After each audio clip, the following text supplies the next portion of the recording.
Hi guys, my name is Tom Antos, and in this video I've got my buddy Craig here, who criticized one of my previous videos I would never. because I was no, you didn't. But you I pointed out that made I forgot to mention something. What was I it? made mention that the balancing the tripod was a little. It has a counterbalances have a different Yeah, purpose. yeah. Well, oh, Yes. yeah, exactly. I didn't showcase what counterbalance is really for, and yeah, and so I'm excited to maybe even learn something new myself. But hopefully you guys can learn something because Craig is going to show you guys how he balances his really nice was it like a $20,000 tripod? It's like 16 with all the bells and whistles. Yes. The Yeah. O'Connor 1040. Highly recommend it. But this technique will work with pretty much any tripod, right? Yes. Okay. Yes. So let's see. What is basically the counterbalance for? So the counterbalance isn't just to keep your camera from doing this. It's to allow you to put the camera in a position, let go, and it just stays there.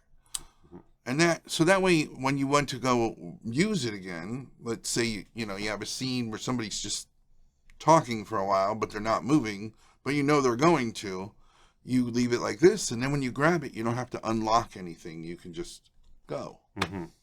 And then, like when it says, for example, a counterbalance has like I don't know, works up to 20 pounds. Yeah.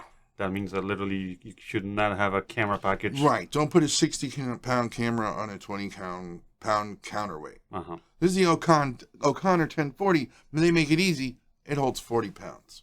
Wow. If you have an O'Connor That's a 1030, it holds 30. Okay. That's a lot of them. All right. Okay. So let's see. How does it work? So basically, first, I would not generally balance this lightweight camera on this tripod, but I normally have it rigged out, but it just will work for our demonstration purposes. Okay. So right now, for example, if you just let it go, If I let it go, it's just gonna flop. I don't have it balanced at all, so it'll just. Okay. So I messed it up just to do this demonstration. Okay. All right. We're just flipping things around so you guys can see. All right. So first thing you want to do, is take the lock off and see.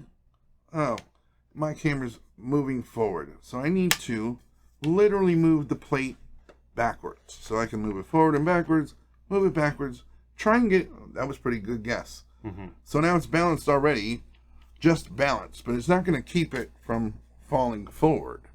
So on the back of the tripod is your counterbalance. Now I should tell you, I have my pan and my tilt all the way as loose as it goes. So that's a good way to kind of really ensure you're doing this right. Also, you should make sure that your tripod is leveled. So make sure you use your level, which I didn't do earlier, just did now. So we're leveled. So I see it's still a little back too far. Move my plate forward just a little bit. And now I should be good. So now, this is the counterbalance on this particular tripod. Some have them here. Every tripod's a little different. So I'm going to start cranking this. Oh, so this one doesn't have though like steps because like some of the tripods I've been Most of using. them, yeah, that's what makes this tripod so expensive. It doesn't have steps. You can dial it in. Oh, like really fine tune it. Yes. So yeah. if you have those steps, you're pretty much like Yeah. if your camera falls somewhere in between, then you're kind of screwed. So one thing I'm learning, all right, so as I tightened it up, I push it forward and it's going back. That's not supposed to happen. That means I've put too much counterbalance on it. Uh-huh. But when I do it backwards, it slowly goes forward. Yeah. So I need to move the plate a little bit forward. That's where I can also see having those marks on the plate are really helpful. Yeah. So I will loosen this a little bit.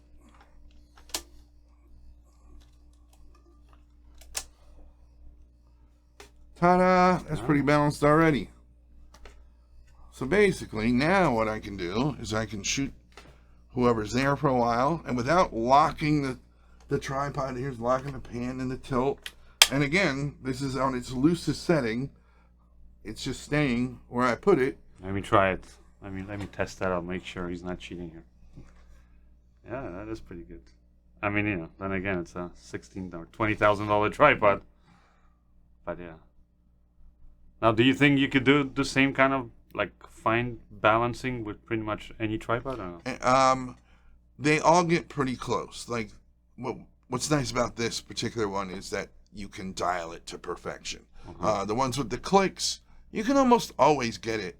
You know, worst case scenario, you might have to move the position of your monitor or something just to get it a little extra balance. But usually rocking it back and forth and balancing it on the plate is the real trick. If you get that right, you should be able to balance it with any click.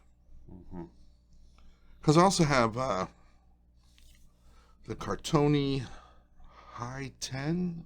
And that one has also like this detailed. Also has counterbalance, not as detailed as this. So it's the one with the steps? Yes. Oh, okay. Yeah. And I have a Sackler also that has the steps. But are they good in most situations? They do the same thing. All of them work just as good as far as getting it balanced. They just hold different levels of weight. All right, so I guess pretty easy. Yeah. Hopefully you guys learned something. And if all else fails, I guess, if you guys can't get it done, then, either buy this tripod, or even better yet, just hire Craig. Right. He'll come out and he'll do it for you. Right? You got it. Yeah. What happens if you zoom? Oh, if you have a zoom lens. Oh, yeah, because that changes everything. Then. It does, because watch. Oh, well, okay, so it does change it, but only so much, because... Oh, it is going, but very slightly. Yeah. I guess if it was a heavier lens, then yeah. So what you generally would do is find, I tend to just go to the middle of the range and balance from there. Ah, okay. And then it works most of the time. Yes, and if you use enough counterbalance, you should be good, because unless you have a giant matte box in the front, which I wouldn't recommend, it shouldn't affect it enough to really throw it off. But I guess the goal is that you don't want to ever have it where you're like forcing it down and then you let go of it. And see, and that's the other thing. Another thing you can do to answer that, if you do have a zoom and it's moving forward, again, I'm still at the lowest pan and tilt resistance. So I don't even operate like that. I'm a guy who I like my tripod to barely move, so I'm gonna crank it up to my settings, which is a 4 out of 5 on both the pan and the tilt axis. Oh, okay. Which makes you feel like you're going to knock the tripod over, but you get super fine. Yeah. Okay. It feels like sludge now. Yeah. You're not going to be doing like fast pens with this, but if you want smooth, Man, this tripod is nice though. Wish I could afford it. Sell your car. Buy a nice tripod. Yeah. All right. There you go. Makes your movements nice and smooth. Yeah. Because the biggest thing is if you don't have a counterbalance, you're locking the sticks. Oh, I know. Yeah. And then when you go to move, you gotta. And then you get the whole shake and everything. Yeah. All right, man. Thank you. You're welcome. All right. That's it, guys. Bye.